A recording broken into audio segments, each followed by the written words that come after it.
Oke, Assalamualaikum warahmatullahi wabarakatuh. Perkenalkan, saya Arya Budi Darmawan. Saya dari kelas SIP 1A dengan NIM 4322510050. Pada kesempatan ini, saya akan mempresentasikan hasil surveillance data kesehatan kerja di PTX Surabaya berdasarkan pendekatan epidemiologi. Dalam presentasi ini, saya akan membahas hasil analisis hubungan antara kebiasaan merokok dengan kondisi paru pekerja, serta hubungan paparan kebisingan dengan gangguan pendengaran. Next slide. Kemudian untuk data yang dianalisis berasal dari dua departemen, yaitu Plan Production dengan jumlah 36 pekerja dan Lab QC sebanyak 12 pekerja. Variabel yang diteliti meliputi kebiasaan merokok yang dikaitkan dengan hasil ronsen dada, serta paparan kebisingan yang dikaitkan dengan gangguan pendengaran.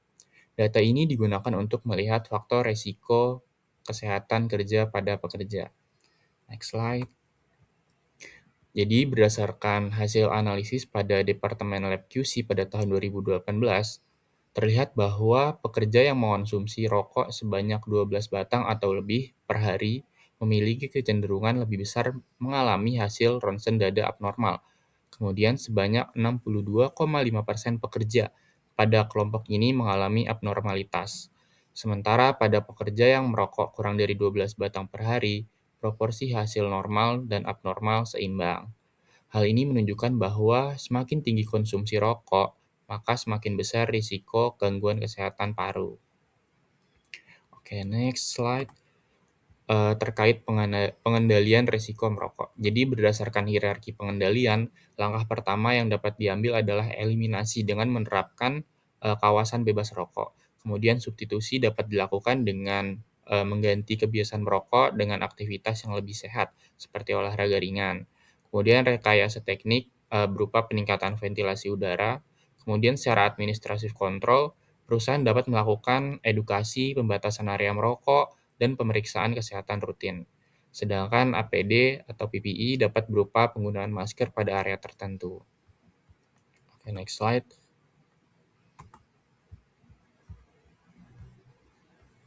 Rekomendasi untuk resiko merokok. Jadi, rekomendasi yang dapat diberikan adalah penerapan kawasan tanpa rokok secara lebih ketat. Kemudian edukasi rutin tentang dampak perokok, serta pemeriksaan lanjutan bagi pekerja dengan hasil ronsen abnormal. Selain itu, perusahaan dapat membuat program promosi kesehatan seperti konseling berhenti merokok dan olahraga bersama agar pekerja ini lebih sadar pentingnya menjaga kesehatan paru. Kemudian untuk analisis kedua terkait kebisingan dengan gangguan pendengaran. Jadi pada analisis kedua ini, hasil menunjukkan bahwa pekerja yang terpapar kebisingan tinggi lebih banyak mengalami gangguan pendengaran. Kasus terbanyak ditemukan pada area kerja dengan intensitas kebisingan sebesar 92 desibel. Dan hal ini menunjukkan bahwa semakin tinggi kebisingan di area kerja, maka semakin besar resiko gangguan pendengaran. Jika paparan melebihi nilai ambang batas, maka dampaknya bisa bersifat jangka panjang. Kemudian untuk di pengendalian resiko kebisingan, dalam pengendalian kebisingan, eliminasi tidak dapat dilakukan karena kebisingan ini berasal dari proses kerja utama atau berasal dari mesin yang tidak dapat digantikan. Kemudian, substitusi dapat dilakukan dengan mengganti mesin yang lebih rendah kebisingannya. Kemudian rekayasa teknik dapat berupa pemasangan peredam atau barrier kebisingan. Kemudian secara administratif kontrol, perusahaan dapat menerapkan rotasi kerja dan edukasi bahaya kebisingan.